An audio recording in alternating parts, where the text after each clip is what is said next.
Welcome back to episode 22 of the Service Design Podcast. This is the second episode in a series in which we speak to the winners of the Service Design Awards.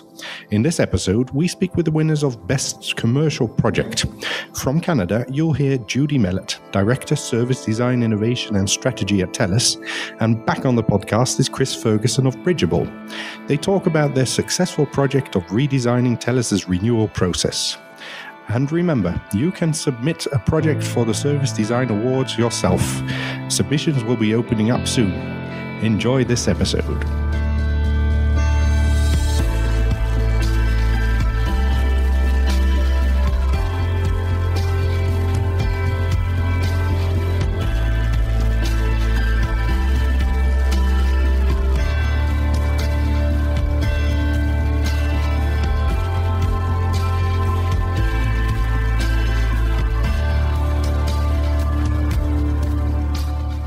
So welcome to our podcast, Judy and Chris. We're talking to you because you are one of the winners of the Service Design Award in the category Best Commercial Project.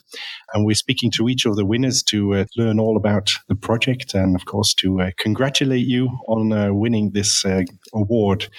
But before we get started, could you please introduce yourself both to our listeners? Sure, I can go ahead. I'm Chris Ferguson, and I'm the CEO of Bridgeable, which is a service design consultancy based in Canada. I also teach design at the University of Toronto at the Rotman School of Management, and I'm the co-founder of the Service Design Network in Canada as well. And I'm Judy Mellett. I head up the service design team within TELUS, which is one of three major service providers for telecom, internet, and mobility services here in Canada. We have a number of other smaller players in the market, but we're one of the big three, as we call it. And I'm a longtime employee of TELUS, but within the last 5 years have founded up service design within the consumer product development team. And yeah, we've been going strong ever since and working with close partners such as Chris's team at Bridgeable to tackle big and bigger initiatives, applying design throughout our organization. And I'd say on top of working, on big projects at TELUS, we're also very involved in building the service design community here in Canada as well. Judy through a number of different educational programs and initiatives, and both of us through things like an annual conference that we put on to boost it. So yeah, it's been a great partnership for many years now. All right, that's great. And our regular listeners will already know you, Chris, from a few episodes ago. We were happy to meet you at the Madrid Service Design Conference, and it was great to have a in-person chat with you there. So if you haven't listened to that episode yet, you can go back a few episodes and listen to our chat with Chris. And we briefly talk about your project with TELUS in that, but we're going to go into a lot more detail on that today. Yes, and of course, at that moment, you didn't know yet that you won the award. So that's right. It was just before walking into the auditorium. That'll be neat to hear the perspectives of the before and after. Yeah. I remember I was almost running late. Like I literally walked from our podcast in and people were up at the front of the stage already lined up. So, yeah, that would be nice for the listeners to hear both episodes maybe after each other. Yes. And I also think it's really nice that we can have both of you here, because I think it's a really strong thing that both the design consultancy and the client can have together the conversation in this podcast, because that's, of course, also a very important thing in service design, that you can collaborate really well. And that's why I think it's great that we also have Judy here and Chris together on the podcast. I think it's a nice thing. Well, thank you for having us. Could you explain briefly to our listeners for which project you won the award? What did you do in the project, and why did you win this award for this one? I can start, and then Chris, how about you top up? So, as I mentioned in the introduction, we had been growing service design, starting with small projects at TELUS, and as many other, we've heard similar stories with other internal organizations or teams that are starting service design. We had started small and then increasingly took on more complex and broader and more business impacting endeavors.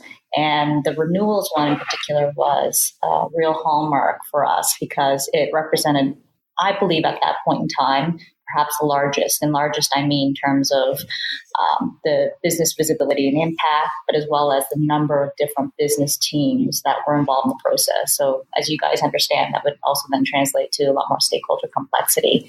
And the renewals project is what we describe as one of a handful of anchor experiences. And by that, meaning that they are so critical to our success in winning our customers over, in achieving our customer experience goals, and of course, tied very closely to the metrics that we track as an organization. So the renewals process is that which, when customers go to renew their cell phone contracts, that process is a span of several months. If you can imagine that many people can relate to this, coming upon the end of a 2-year contract term, we have communications that happen in the months before then leading up just to enable the customers to make the right decisions, do the proper research. There's offers and a lot of different touch points along the way. So this renewals project was one that our executive team wanted to take a service design approach, building on some of the results that we had for much smaller engagements. So this is the one that we got the acknowledgement with the SDN Global Award. I'm not sure I can necessarily, I'm not on the judging side, of course, necessarily say what might have been the gain points in us getting the award, but we're certainly pleased, and we know internally that it's been very successful, and people have been very pleased with the results, and that in turn has led to even more growth and volume of service design projects throughout the organization. Mm-hmm. Yeah, and I think I could speculate and maybe build upon your point, Judy, which is I think the interesting thing about the challenge, and I think what was attractive to it, about it for the judges, is that you had a situation where it's a business problem that's incredibly expensive for the business. So right now, the average customer, or before that, the average customer was phoning in 7 times, using the most expensive channel. And at the same time, you had incredibly low customer satisfaction scores. So you have the double whammy of having something that's both really annoying for customers and incredibly expensive to service. So it was a pretty monumental challenge to go in and find a way to both drive up customer satisfaction, customer experience scores, and have it be a much more enjoyable experience. Again, understanding that this is one of the critical anchor experiences for customers from their point of view. And at the same time, to find a way to not do that without spending more money on the challenge, but to actually reduce cost in the process of increasing customer experience. So I think that the ability to work together, and I think it really speaks to the partnership and the understanding and the experience that came to this project, to understand both the customer side and the business side, and to be able to make something that was a real win-win.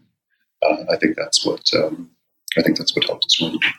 Okay, and are you able to quantify the success on both ends? Are you able to really measure this business side and the customer satisfaction? Absolutely. I can talk to that a little bit, and I'm being careful here specifically, so you hear me hum and haw a little bit, because obviously as a profit entity that has very public results, I'm not trying to be cagey about some of the numbers, but I'm not necessarily at liberty to give all of the specific numeric metrics on this, and hopefully people and listeners can appreciate why that is. Mm-hmm. But I will talk to just directionally some of the impacts we had. So first off, and talk around it rather than just spew the metrics in terms of what they actually mean. So as Chris described, this is an important experience for us to get right. Yet the coordination is difficult on so many levels because as people are researching what their new device or rate plan options are, they're kicking the tires, is the term that we used. They're going into the stores, looking online, they're calling into our call centers. So there are many different touch points that are happening in the process of somebody leading up to the actual renewal of a contract.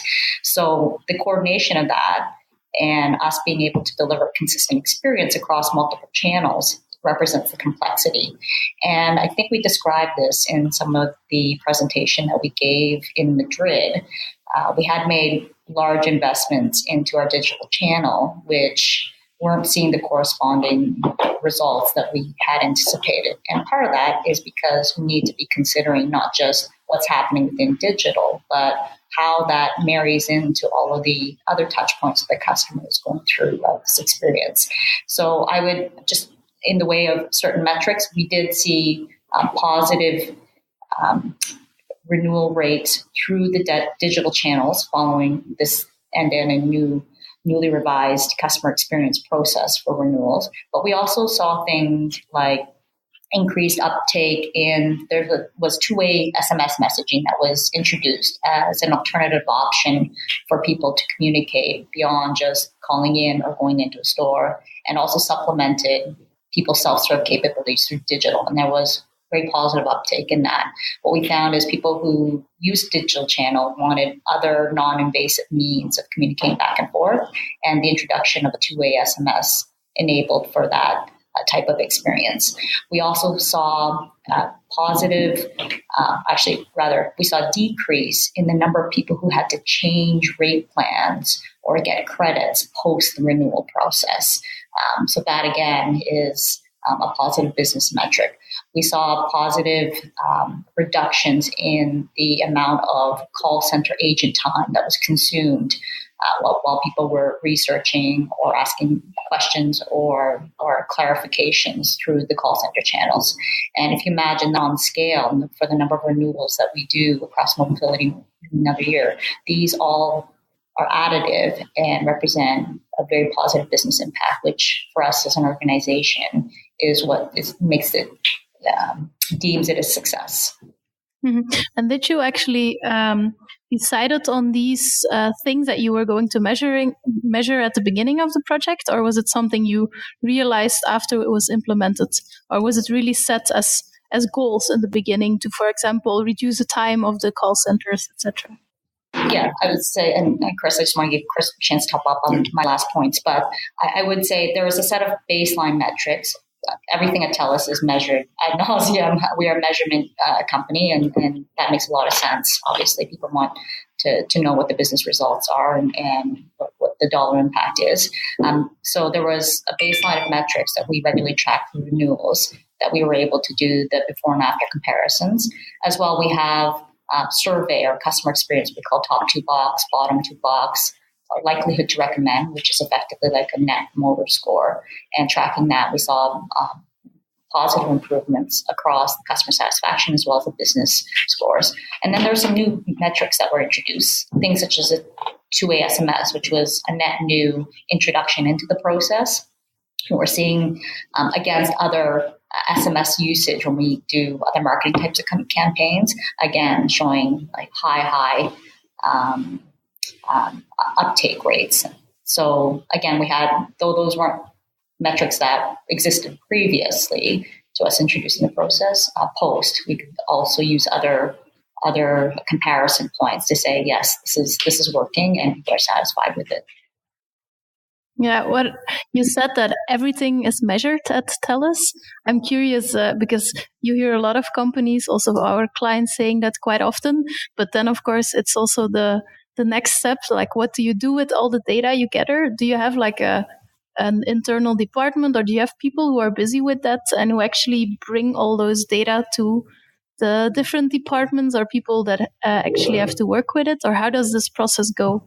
Yes. So as I said, the common phrase that we use within our organization is what gets measured gets managed. So that just gives you a flavor of just how metrics driven we are as an organization.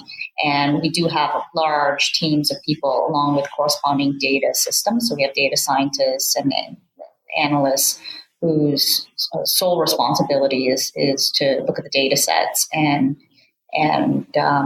provide the recommendations or analyses that are corresponding with that.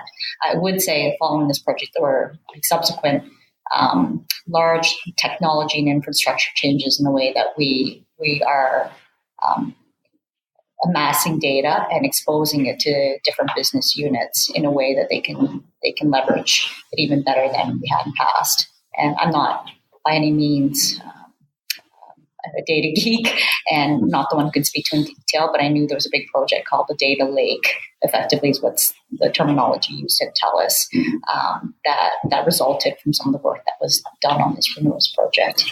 And I know in one of the early steps that we did in the project, and I think speaking to your question about, you have all this data, but what do you do with it?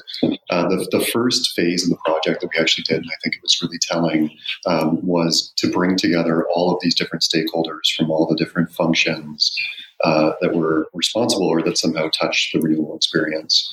And we brought them together, and we mapped out all of the different initiatives and the data that was being measured, the business-related data and the customer-related data. So we would ask people in, the marketing department that are sending emails out. We'd ask people in the IT department and, people in the retail store and the call centers and all these different touch points. We'd say, okay, when it comes to a renewal, what kind of initiatives, programs, ongoing or one time do you have, and what are you measuring related to it? And we did this as a large collaborative workshop. And it was very interesting because within that, I think it became clear very quickly that you had a lot of different versions of the truth, and people measuring one piece of the puzzle from their own perspective, from their own angle, and absolutely something that makes sense related to their part of the business, but not so much aggregated in a way that really encapsulated the end-to-end experience for customers. And I think it was very telling and informative for us in this project to be able to both understand a baseline of what's there, what's being measured, where's value being placed, but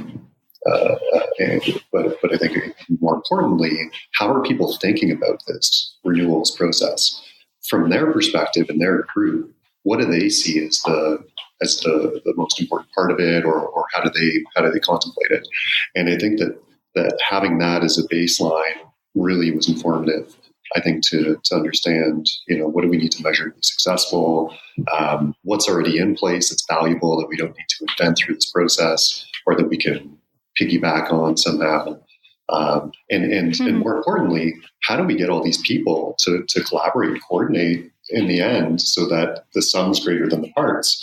Because I think that, as Judy was mentioning earlier, you had a lot of different people doing great things, and really renewal requires all of these different touch points to be orchestrated.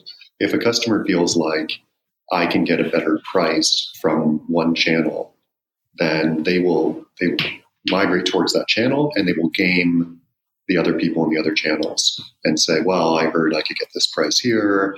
And, from when I was on the phone, and they'll go into the retail store. And then this just escalates the effort that's involved in both from TELUS's perspective and actually servicing the customer, and also from the amount of time and effort that goes into a customer going through.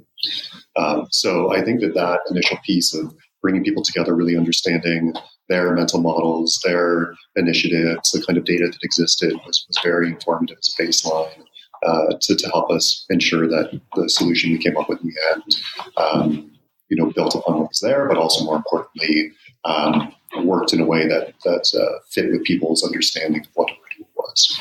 I remember that particular meeting or series of meetings.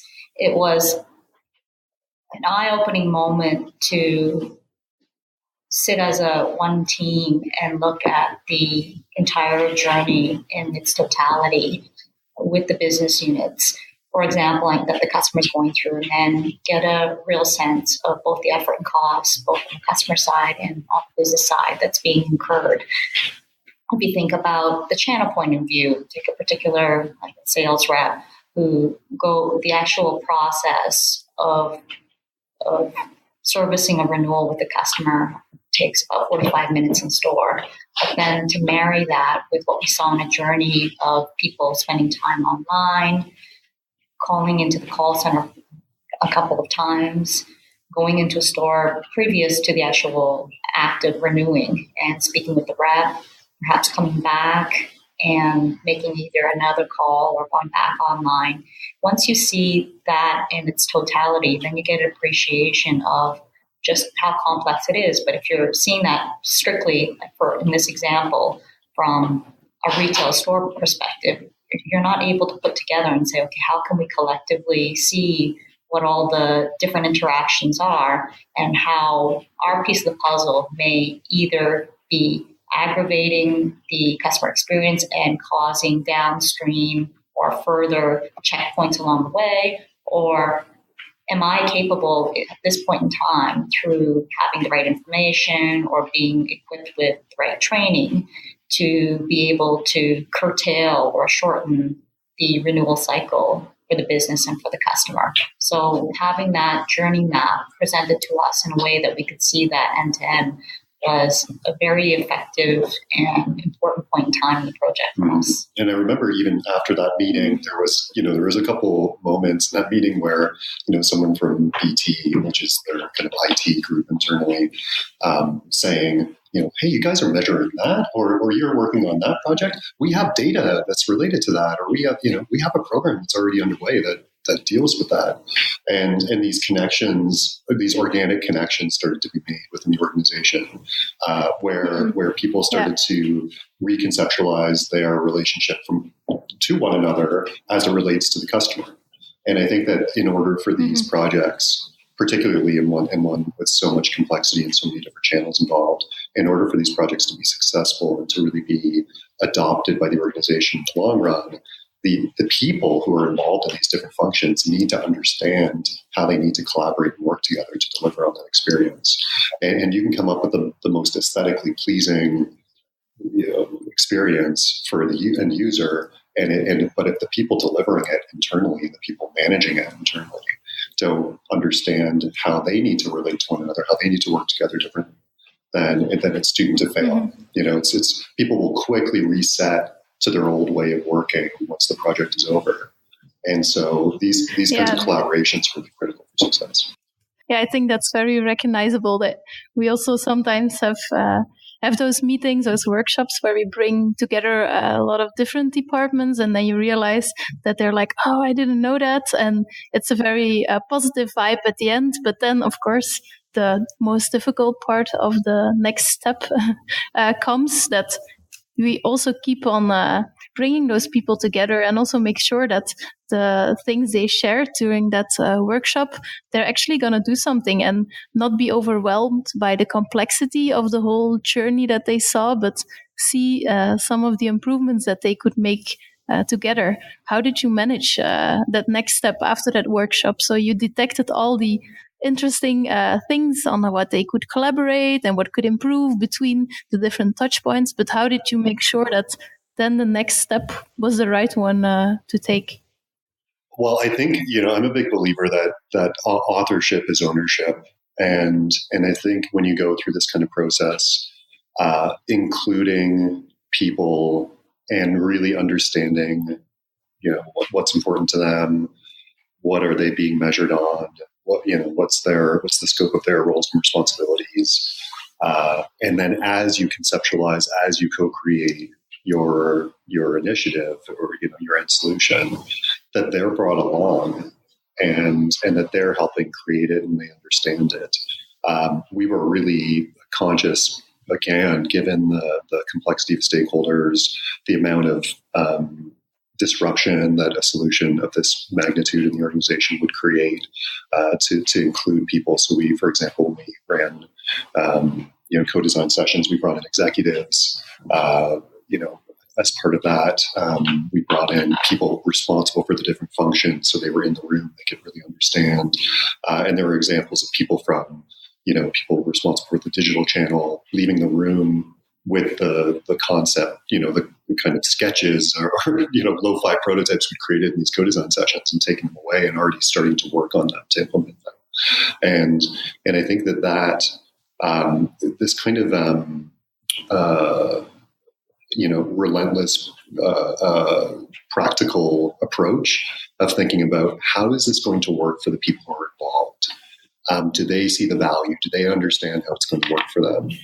I think we were really conscious that we needed to create something that would work for them, and that they were brought along. I'd say that, and I think another an initiative of this size, really, I think we were kind of at the perfect storm time as well, where there was some change going on within the organization. It was recognized that there was a need for this. There was a new department that was being formed. I think that often when you're working within institutions and if it's very set, that the functions are set and people are in a routine and they're kind of used to the way they're working, that can create a bit of inertia around these things. I think I have to say, one thing that I think really worked for us is that there was some internal change that was occurring at this time, which we were able to use as a way to inform that change in order for it to align more around the customer experience. So I think it was, this kind of being really practical and relentless, really including people, and as well using the kind of disruption that was occurring and the changes that were occurring internally as a launching pad for this new initiative. Maybe I could just build on that, just in terms of the perfect storm that Chris described. He's right in the sense that there were business pressures that were occurring. We, in the, I'd say, maybe not quite a decade, but for a number of years prior to this renewals project getting underway, had started to rethink customer experience as being the only real way to differentiate ourselves in increasing a competitive marketplace where pricing can be matched overnight. We're all carrying the same devices, so there's homogeny in terms of the actual device offerings that are available, and understanding that customer service was making investments in improving our service experience was a long game. And then it became a matter of what are new methods and thinking that needs to go along with that to be introduced to the people who are working on making improvements, whether you're a person in finance or IT or the person that's taking the calls or working in store.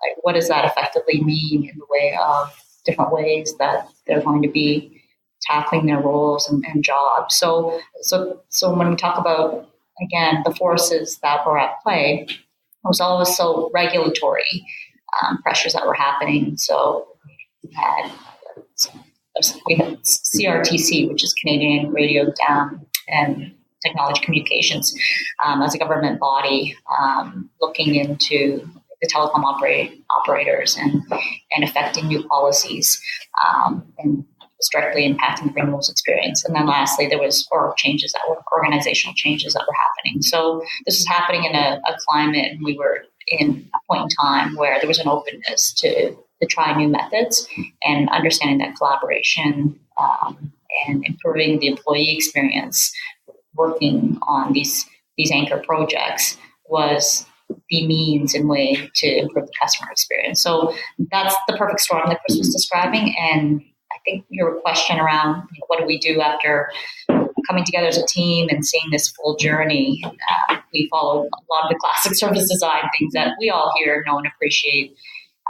Things like putting the initiatives map together. Obviously, this isn't something that got drummed up overnight, so there were already many people working on renewals and different initiatives. So getting a good bird's eye view around what are all the different endeavors that were already in place or planned in the roadmap, and then understanding, okay, when we marry that up with the customer journey and the pain points that we solve for, which ones are already underway.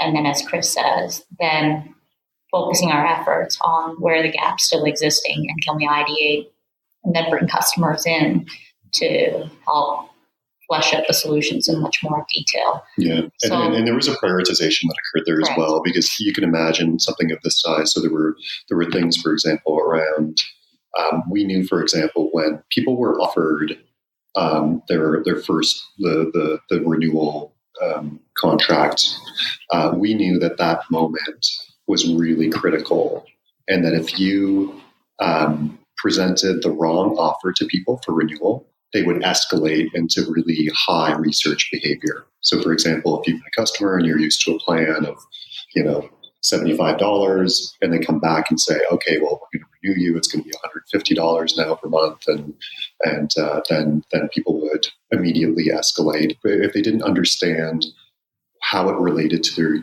their particular usage. But we also found that if you actually told people, here's what your usage has been, here's where you're going over or where you're under when it comes to different elements of your contract, that would de-escalate that behavior, and that they were much more likely to renew. So we knew that component was really critical, and that was the starting point. So when we went initially into the test market and went out, that was something we started with. There were other things, for example, unboxing. We knew, well, we're going to dramatically increase the amount of online renewals. That means people are going to have it delivered at home. We don't want to, create a painful setup process where they end up having to call in and go to the store because they don't understand. So let's make a really elegant unboxing experience where it's easy to set up, and so those things were part of the plan and ultimately part of that end-to-end experience, but they came later. So we were able to prioritize some of the elements that were going to drive the most significant results when it came to what was important to the business and important to the customer. So we knew these kind of escalating and annoying behaviors that were expensive and annoying for customers, which ones we could focus on first, and then which we could come afterwards. And that was part of this roadmap that was put together. And I think another thing this the initial project, it was over 4 or 5 months, something like that. Just the initial kind of push of what was happening, but this went on afterwards, and I know we continued to. There was a Friday standing call, and this was something that continued to go on for months and months afterwards in order to launch. So, and then there was other projects that came on afterwards. So I think there was also a longer term perspective that was taken. And I think that's a real advantage of having a partnership with an internal team. I think that the experience and point of view that Judy and her team have of being able to understand how the organization works, who's involved, how decisions are made, all these things are really critical. And as well to be able to continue to be involved and to be able to continue to steward this project. Had it been an external team, we would have been, powerless to really influence it beyond the scope of our engagement. So I think that there was a really nice kind of synergy there. I'm going to pick up and elaborate on a couple of those points, if I may. So, Chris, thank you for that. That gives a really good perspective in terms of some of the very specific initiatives, and as well, if we can at some point elaborate on just some of we talked about metrics earlier, some of the things that are hard to measure and not often touted as being one of the positive benefits of applying design. But if I just rewind a little bit, Chris described this notion of mistrust and how quickly that can become the seed for subsequent interactions that then perhaps needlessly take place. Just that one example of there's a recommendation that's made to a client on you're coming up for renewal. Here's a set of device offers along with rate plans. What we invested, one of the main priorities that came out of that, driven from the insights that we did, was just, again, explaining the why. How did that decision how do we arrive at that decision and recommendation for the client? So making available information around, here's your past usage over the last 3 months. And as well, here are the latest devices that are on the same operating system that you seem to prefer. And then giving people that information to say, and people don't have an appreciation in terms of how much overage or how they're actually using their data against a rate plan that they may have signed up to a couple of years ago. And we've heard that time and time again. My data needs have changed. All of a sudden, Pokemon Go has come, and then that's eating up a lot more data that I didn't anticipate when I first signed up to this, or so on, right? So equipping people with that information and saying, like, this is for you, like this is optimized for you, and making it feel personalized. And then they're saying, here's why we're making the rate plan recommendations we are. That could very effectively curtail a lot of, like, one, ill feelings, as well as subsequent interactions that are necessary, because you're putting the why behind a transaction point in time. And then, as Chris says, there were prioritized initiatives, that being one of them. And then things like the open box experience, which we said, hey, this would be nice to do later down the line. As you can appreciate, this is a massive program that still runs today. So it's not like the project is done and this team's moved on. We as service design teams have gone on to other projects, but there's a massive engine within TELUS that works renewals as a program today, and some of those are still into effect. But things like the unboxing was nice to do. That was once people have made their decisions, and the device is often a moment of delight. People just love getting their brand shiny new devices. And then again, the letter that goes inside when it arrives is personalized and so on. It just adds nice icing on the cake. And that was something that we said, hey, we'd like to do that, but that's not what the low-hanging fruit, most critical things to address here are.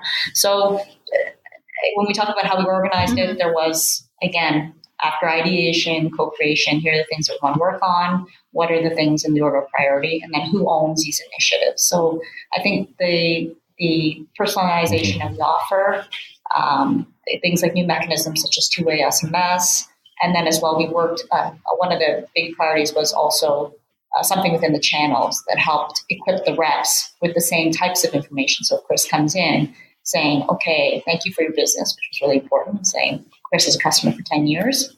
That was people really don't like it. That's an absolute moment of delight. Like if you say even that, it all of a sudden just it sets the tone for a real positive conversation. Thank you for your business, and we would equip the rep on that dashboard with that to say, and then train them to say, thank Chris for his business. Right? He's whether it's 2 years, 3 years, people enjoy that. So that automatically that makes that conversation on the right foot.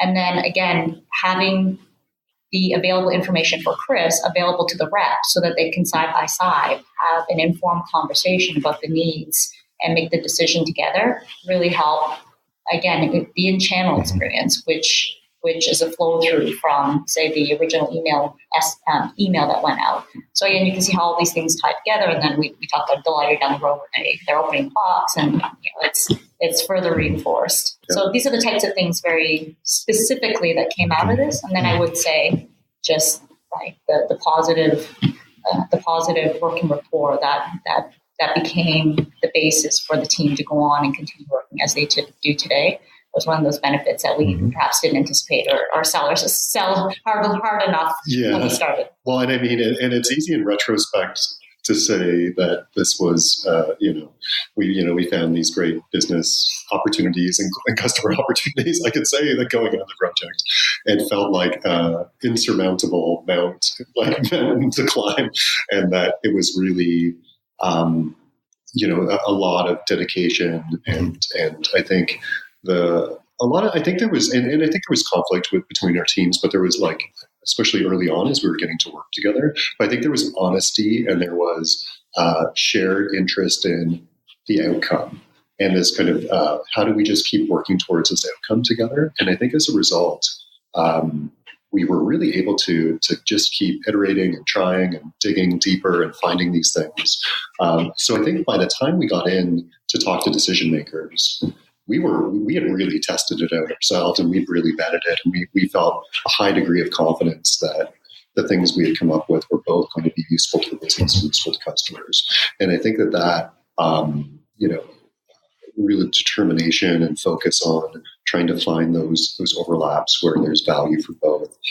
Because I think it's easy to create value for customers at the expense of business, or to save money for the business at the expense of customers. I think where you can create value for both, it's such a hard sliver of opportunity, and it really requires a lot of focus and a lot of dedication from the teams to get to it. So.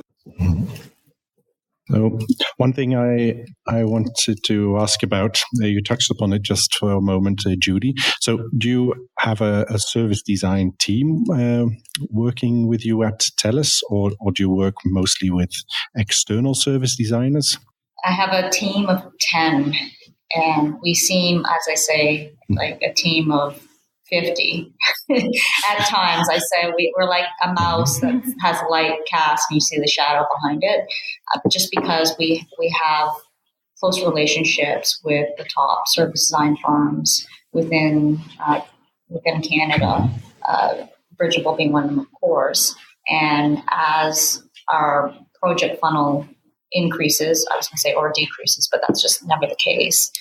We flex our partnerships up and down. We leverage these partnerships to take on the projects that we do. I'd say we're always not without some kind of vendor or partner engagement going on. Mm-hmm. And do you always prefer to have an internal service designer on a project, or is it sometimes beneficial to have an external partner? Our staffing is largely such that we have 2 leads within my team that work with any partnership engagement. So again, providing, as Chris alluded to earlier, this internal-external view. So if you have, it's important to have folks who understand the organization, how to navigate within the organization, even when you're paired with an agency partner. There are benefits, of course. For example, last year we took on a couple of projects with our human resources team that dealt with employee advocacy and the effectiveness of communications that happens within our organization, with a view to how can we make improvements in this area. And in that specific example, there's benefits to having an external partner working with you on that, just because there's a sense of objectivity that perhaps an internal team may not get the earnesty of you're having conversations with people around aspect of their life where they spend a lot of time. I remember this was a discussion at the conference as well, that I remember one slide, I'm not sure from which speaker it was, but it said that's to the consultancies. So they made the point that they didn't believe in external consultancy anymore, but that service design always needed to come from within the organization.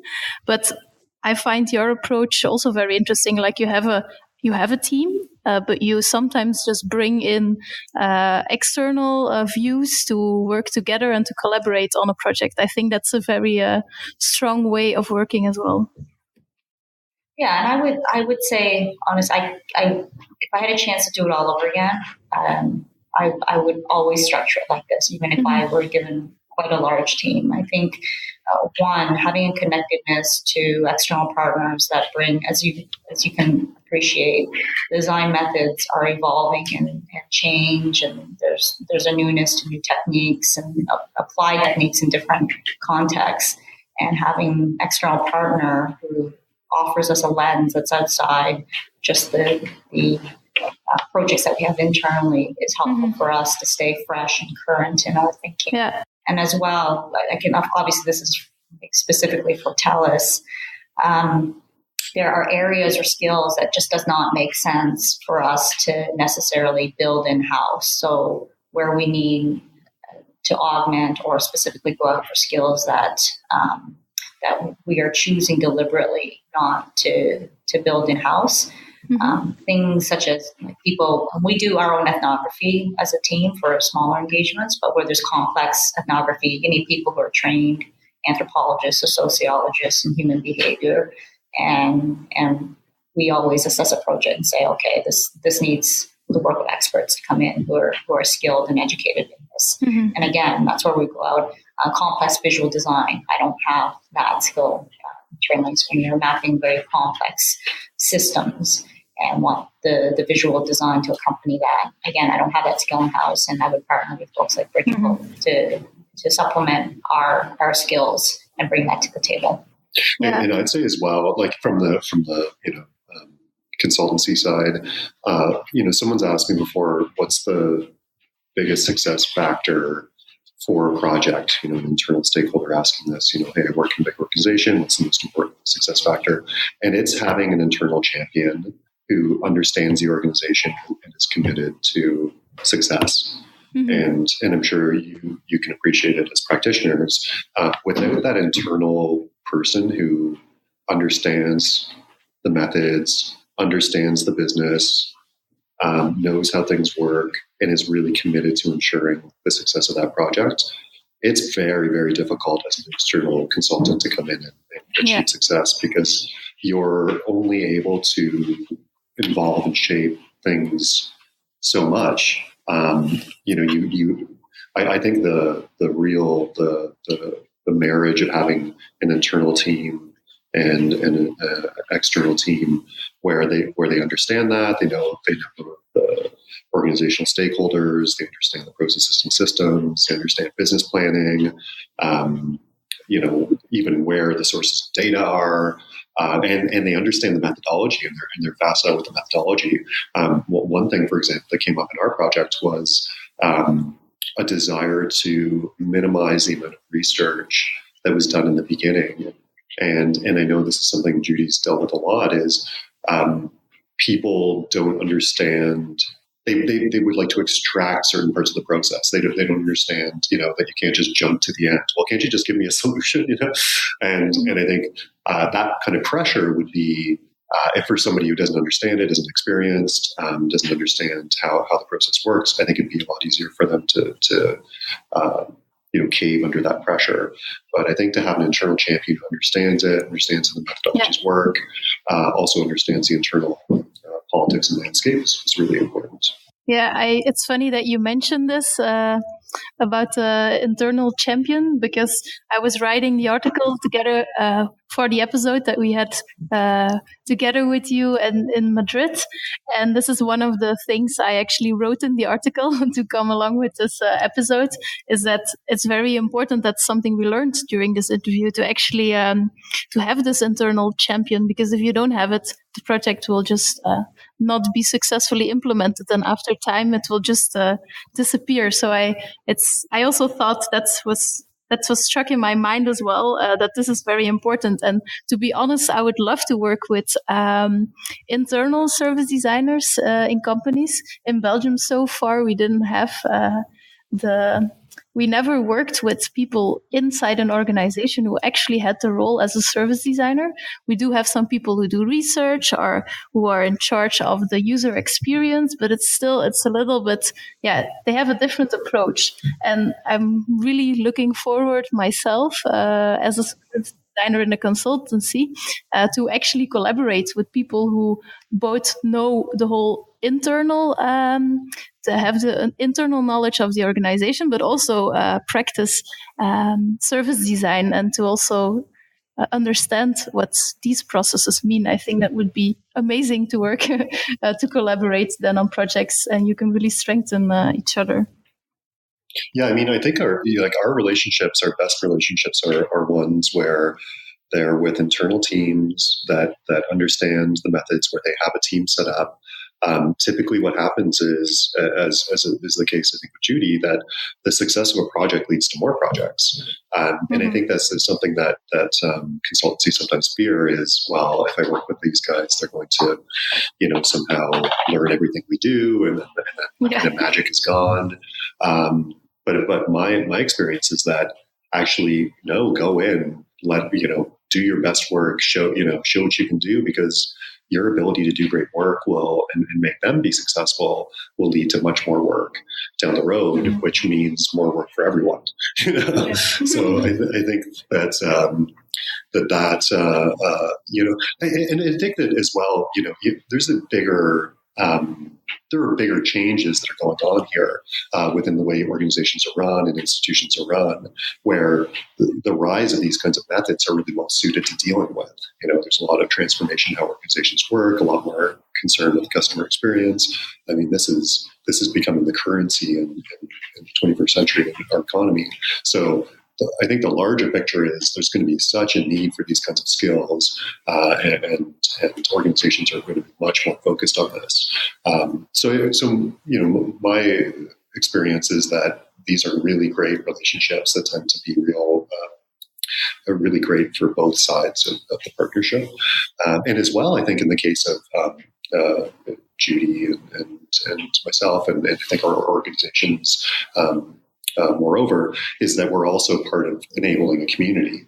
We're involved in helping fund things, research within the university, with helping bring up the next generation of designers, with helping do educational promotion and kind of marketing service design itself as well.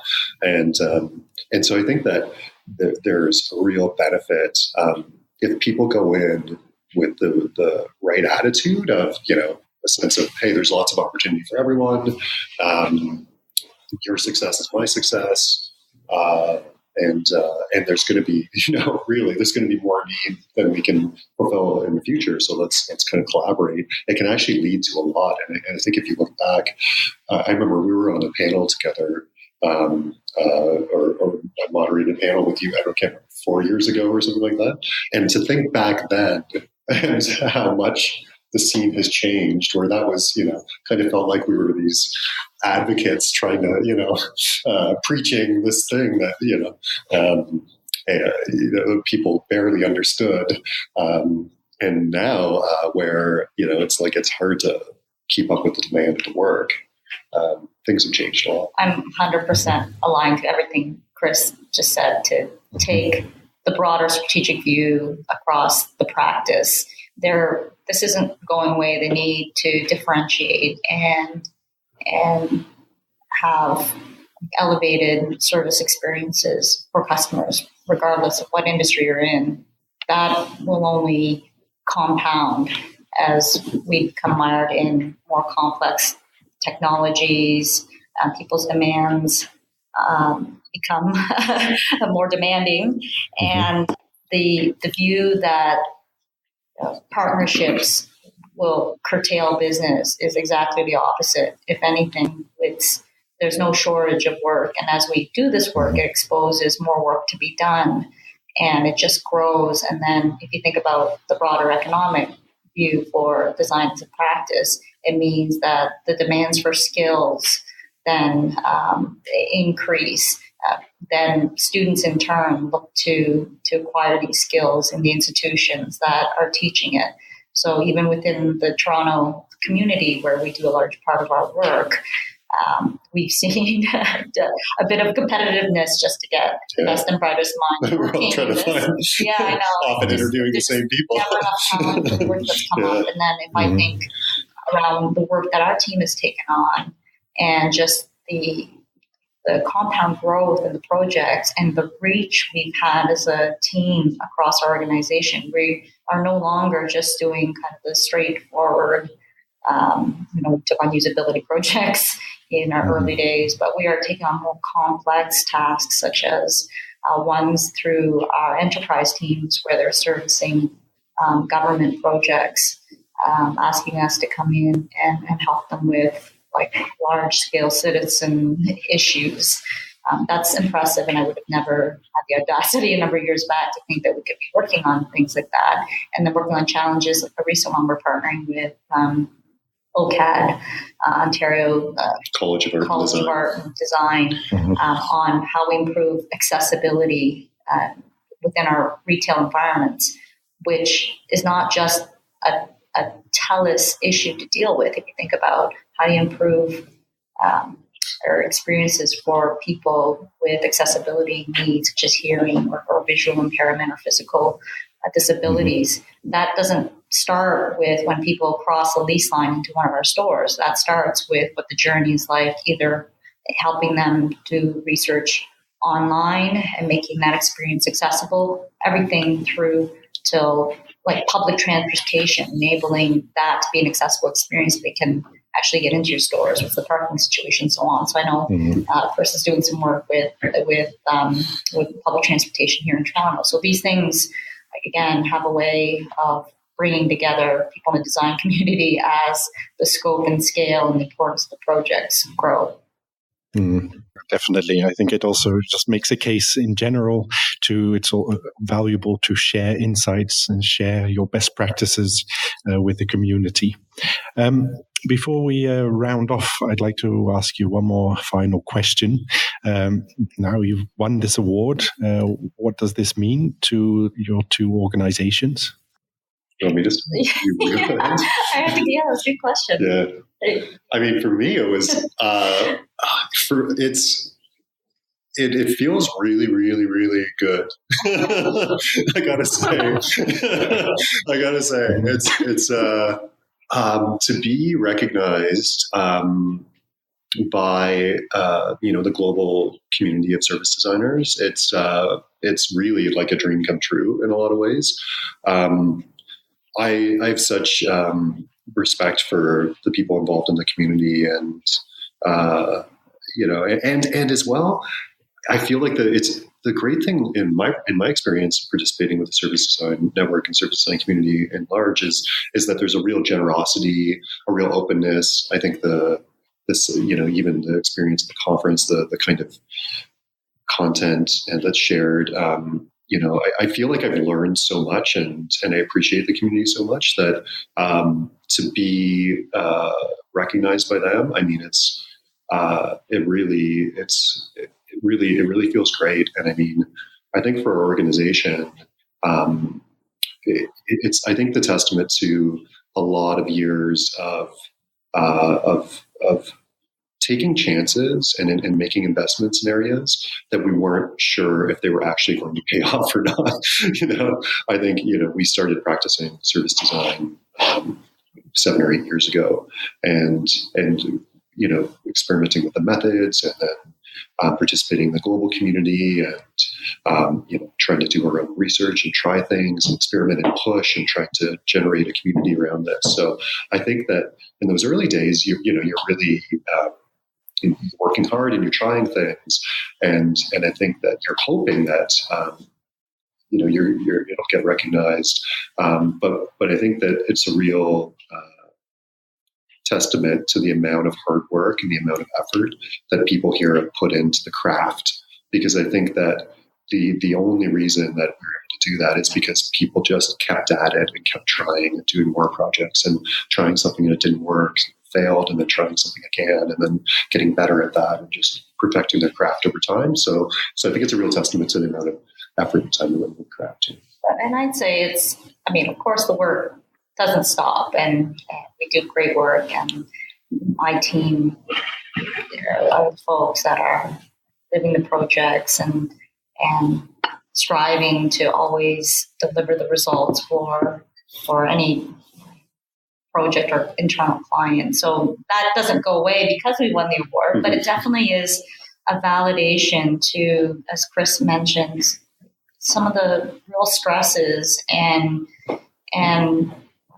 probably people who are cynical or skeptical, rather, might be a better word, of the work that we were doing. So it gives us, maybe legitimacy might not be the right word, but I know we've painted perhaps a rosy picture of this particular project. There were real moments of crises where we had to come together and say, how do we reset? Or we're seeing this happen, or we're seeing a loss of patients, and so on. Like, we're doing a long stretch before we're able to deliver the results. Like, this project itself was in early 2015, so now we're here a couple of years later and being able to tout the impacts it had. But in those early days, we have a lot of folks who are impatient, wanting to see almost right away, while you're still very much in the discovery mode. What are you going to do for me? How much money is this going to save? Like, how are the customer satisfaction scores going to improve? So dealing up that pressure and having come through it on the other side and getting an award just feels really validating for the team. And as just a top on what Chris said, just gives a sense perhaps that the things what we're doing and the work that we're doing isn't like made up. It's not experimental. It's a true craft that is recognized on a global scale. And now we've got the moniker of a global award-winning service design team. This is what some of the internal communications around the team says, and that feels nice. And I do think we're deserving of celebrating that for all the hard work and bloodshed that's come before this time. Well deserved. If people want to reach out to you, find more information about this project, where can they find you online? They could go to our website, which is bridgeable.com, or they could reach out to me if they wanted. They could email me at chrisf@bridgeable.com. I'm on Twitter, Instagram, LinkedIn under Judy Mellett, so relatively easy to find, and people can reach out to me direct as well, judy.mellett@telus.com. All right. As usual, we'll add all these links to servicedesignpodcast.com so people can easily find them. Well, I want to thank you two very much for getting together and having this conversation with us. I think it was very insightful, and wish you all the best and enjoy celebrating the award. Thank you very much. Yeah, thanks so much. Nice speaking with you. Thank you. Bye. Bye-bye. Bye. The Service Design Podcast was brought to you by the Service Design Network and Night Moves.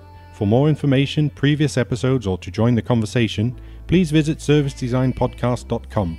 For more information about the Service Design Network, visit service-design-network.org, and for Night Moves, visit nightmoves.be. If you enjoyed this episode, please consider subscribing to this podcast.